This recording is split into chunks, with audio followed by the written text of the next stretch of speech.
फांसी देना और लेना कोई आसान काम नहीं होता है।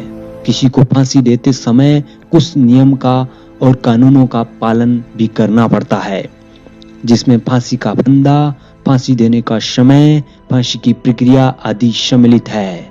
आपने आज तक सिर्फ और सिर्फ फिल्मों में ही फांसी देते हुए देखा होगा, लेकिन आज हम आपको फांसी से जुड़ी कुछ ऐसी बातें और सवालों के जवाब बताएंगे जो आपको शायद ही इतनी आसानी से मिल सकें।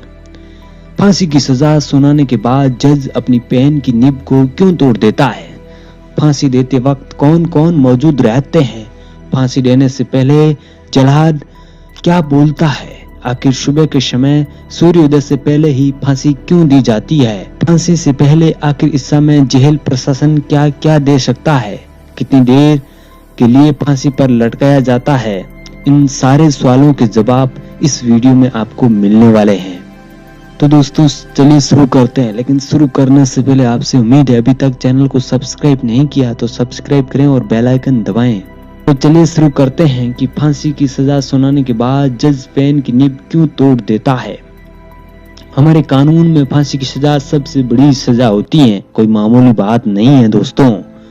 फांसी की सजा सुनाने के बाद पेन की निब इसलिए तोड़ दी जाती है क्योंकि उस पेन से किसी का जीवन खत्म हुआ है और ये दोबारा काम आने लायक नहीं रही। यह कारण भी हो सकता है कि एक बार फैसला लिख देने के बाद जब निब तोड़ जाने से जज उस फैसले को वापस पुनर्विचार के लिए नहीं ले सकता है।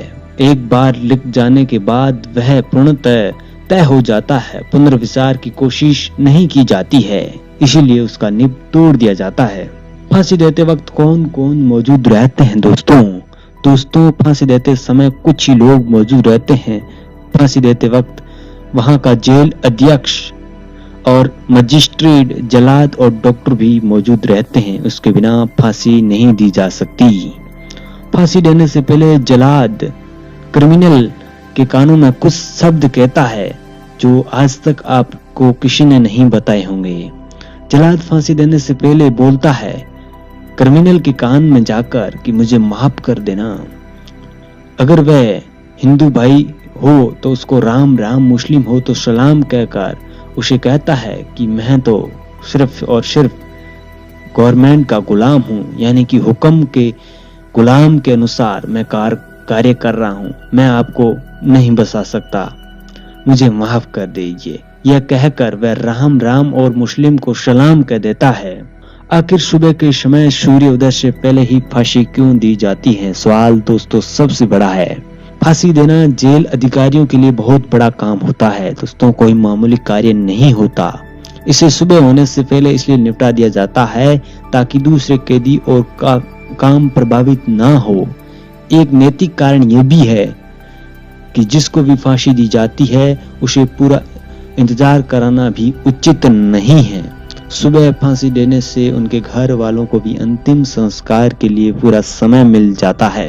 दोस्तों फांसी से पहले आखिर इस समय जेल प्रशासन क्या क्या दे सकता है? दोस्तों आखिर इच्छा के बगैर फांसी नहीं दी जा सकती। कैदी को आखिर इच्छा के लिए कुछ वक्त और समय दिया जाता है, जैसे वह परिजनों से मिल सकता है, कोई खास डिजाइन खाना खा सकता है, कोई धर्म ग्रंथ पढ़ भी सकता है, कुछ उसको टाइम दिया जाता है। कितनी देरी तक फांसी पर लटकाया जाता है? फांसी से पहले मुजरिम के चेहरे को काले सूती कपड़े से ढक दिया जाता है और 10 मिनट के लिए फांसी पर लटकाया जाता है। फिर डॉक्टर फांसी के फंदे से ही चेक कर बताते हैं कि वह मर्द है या नहीं। उसके बाद मर्द शरीर को फांसी के फंदे से उतार दिया जाता है। यह थी दोस्तों फांसी से जुड़े कुछ ऐसे सवाल जो आपको हैरान कर रहे थे काफी लंबे समय से। तो मुझे लगता है कि आपको आसानी से इन सवालों के जवाब मिल गए होंगे। अगर वीडियो पसंद आया है तो शेयर करें और चैनल को सब्सक्राइब करें और बेल आइकन दबाएं। हम ऐसे ही रोचक और जानकारीपूर्ण और नॉलेजेबल वीडियोस लाते रहते हैं। तो अभी तक सब्सक्राइब नहीं किया तो चैनल को सब्सक्राइब करें और बेल आइकन दबाएं और अपने मित्रों को भी बताएं कि कुछ नियम ऐसे होते हैं जो हर किसी को पता नहीं होते हैं, इसलिए इसे शेयर जरूर करें। अंत में आप सभी का शुक्रिया। Thanks for watching this video.